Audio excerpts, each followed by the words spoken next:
Friends, Rajura academy में आपका स्वागत है। हम जो भारतीय संविधान की सीरीज कर रहे थे उसमें पिछले वीडियो तक अपने 750 नंबर क्वेश्चन तक हो चुके हैं। इस वीडियो के अंदर अपन 751 नंबर क्वेश्चन से स्टार्ट करते हैं। तो सबसे पहला क्वेश्चन है, भारत के संविधान की प्रस्तावना में समाजवादी और धर्मनिरपेक्ष शब्द कब जोड़े गए थे? तो वो 42वें संविधान संशोधन अधिनियम द्वारा जोड़े गए थे, जो 1976 के अंदर हुआ था। गवर्नर जनरल भारत में किसका प्रतिनिधित्व करता था? तो वो ब्रिटिश सम्राट का प्रतिनिधित्व करता था। केंद्र सरकार किस प्रकार की आपातकालीन व्यवस्था को जम्मू कश्मीर में लागू नहीं कर सकती? तो वो है अनुच्छेद 360 के तहत घोषित वित्तीय आपातकालीन व्यवस्था को। नेक्स्ट पे चलते हैं। गणतंत्र के रूप में भारत का जन्म हुआ था, कब हुआ था? वो 26 जनवरी 1950 को हुआ था। यानी 26 जनवरी 1950 को है वो गणतंत्र दिवस मनाया जाता है। अनुच्छेद 39 क में वर्णित समान न्याय और निःशुल्क विधिक सहायता का निर्देशक तत्व संविधान के किस संशोधन अधिनियम की देन है? तो वो है 42वें संविधान संशोधन अधिनियम की। नेक्स्ट पे चलते हैं।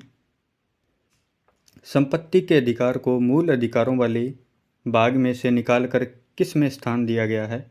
तो वो अनुच्छेद 300 क में इसको स्थान दिया गया है।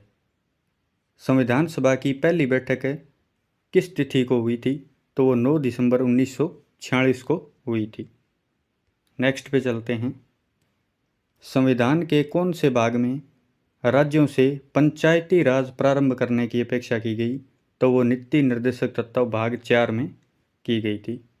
भारत सरकार का प्रथम विधि अधिकारी कौन होता है? तो वो होता है अटॉर्नी जनरल। नेक्स्ट पे चलते हैं। संसदीय विशेषाधिकार से क्या अभिप्राय है? तो वो है सांसदों को प्राप्त विशेषाधिकार। यह कथन किसका है कि चाहे मैं आपसे सहमत नहीं हूँ पर आपके विचार स्वतंत्रता की रक्षा करूँगा? तो वो है वोल्टेयर का। ये कथन वोल्टेयर ने कहा था। नेक्स्ट पे चलते हैं।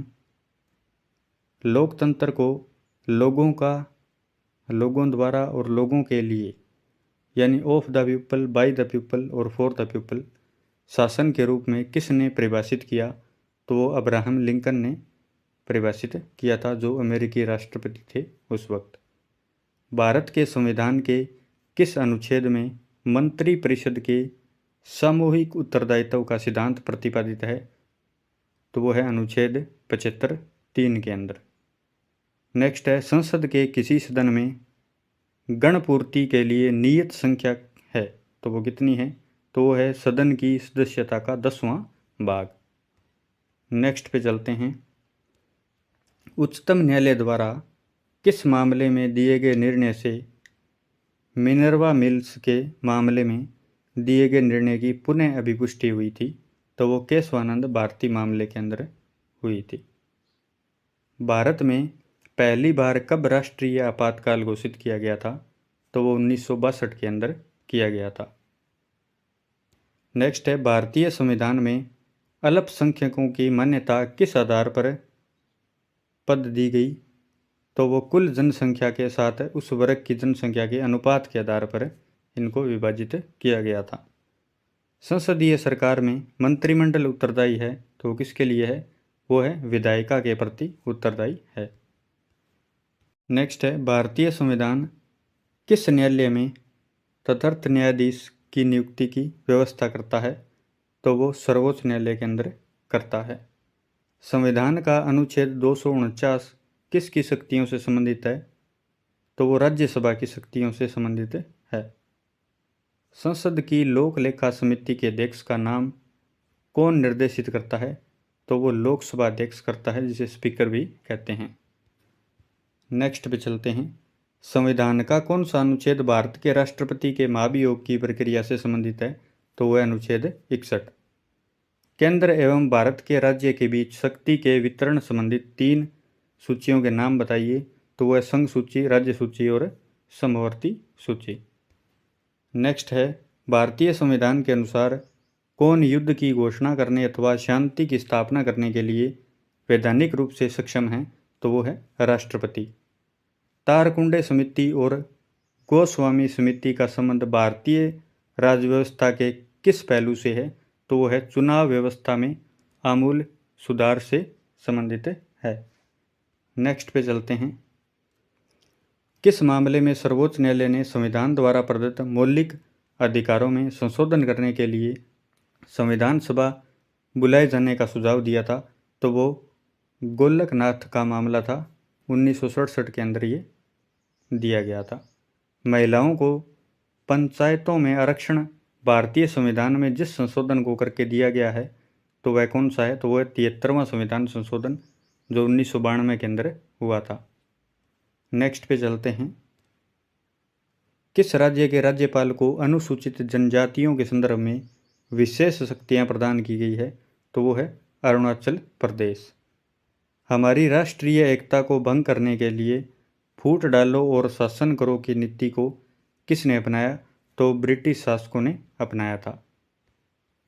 नेक्स्ट है, किस संविधान संशोधन में उच्च न्यायालयों के न्यायाधीशों की आयु 60 वर्ष से बढ़ाकर 62 वर्ष कर दी गई है? तो वो है 15वां संविधान संशोधन जो 1963 ईस्वी में हुआ था। संसदीय शासन में वास्तविक या कार्यपालिका शक्ति किसके पास होती है? तो वो प्रधानमंत्री के पास होती है। किसने कहा था राज्य कानून की संतान और जनक दोनों हैं? तो वो मैकाइवर ने कहा था। नेक्स्ट पे चलते हैं। भारत का प्रथम गैर कांग्रेसी प्रधानमंत्री कौन था? तो वो था मोरारजी देसाई।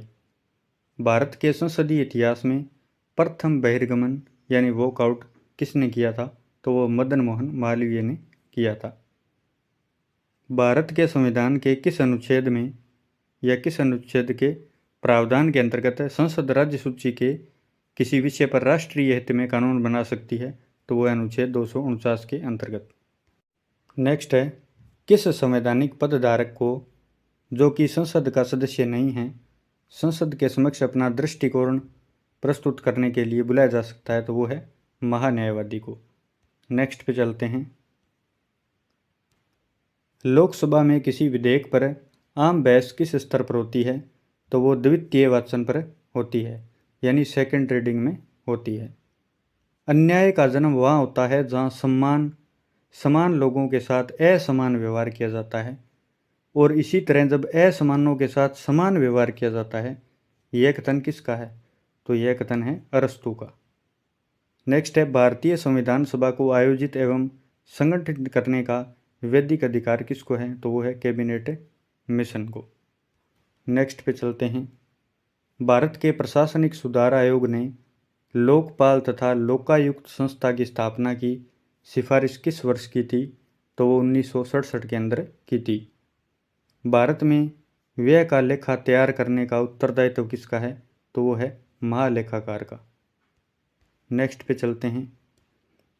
भारत के संविधान में 9वीं, 10वीं, 11वीं और 12वीं अनुसूचियां किस वर्ष जोड़ी गई थी? तो वो संविधान संशोधन अधिनियमों द्वारा जोड़ी गई थी। नेक्स्ट है, भारत के उपराष्ट्रपति को पदच्युत करने का संकल्प कहाँ प्रस्तावित किया जाता है? तो वो केवल राज्यसभा के अंदर किया जाता है। किस संविधान संशोधन अधिनियम द्वारा संविधान में 9वीं अनुसूची परिवर्तित हुई? तो वो प्रथम संविधान संशोधन जो 1951 के अंदर हुआ था उसके द्वारा 9वीं अनुसूची को जोड़ा गया था। नेक्स्ट है, संघ का यह कर्तव्य होगा कि वह बाह्य आक्रमण तथा आंतरिक अशांति से प्रत्येक राज्य की रक्षा करे। ऐसा प्रावधान भारतीय संविधान के किस अनुच्छेद में है? तो वह अनुच्छेद 355 के अंदर।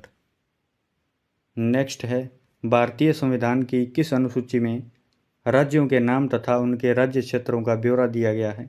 तो वो प्रथम अनुसूची के अंदर दिया गया है। राजनीति के निर्देशक सिद्धांतों से कौन सा अनुच्छेद अंतर्राष्ट्रीय शांति और सुरक्षा के संवर्धन से संबंधित है? तो वो अनुच्छेद 51 से संबंधित है। नेक्स्ट है, केंद्र और राज्यों के बीच होने वाले विवादों का निर्णय करने की भारत के उच्चतम न्यायालय की शक्ति आती है? तो वो किसके अंतर्गत आती है? इसकी मूल अधिकारिता के अंतर्गत आती है। यदि किसी मंत्री के विरुद्ध अविश्वास प्रस्ताव पारित हो जाए तो क्या होगा? तो मंत्रिपरिषद को त्यागपत्र देना पड़ता है। नेक्स्ट पे चलते हैं। सर्वोच्च न्यायालय के न्यायाधीशों की नियुक्ति के पूर्व मुख्य न्यायाधीश से विचार करना राष्ट्रपति के लिए क्या है? वो बाध्यकारी है। तो इस वीडियो के अंदर अपन ने 50 क्वेश्चन कर लिए हैं। इस वीडियो को अपन यहीं समाप्त करते हैं।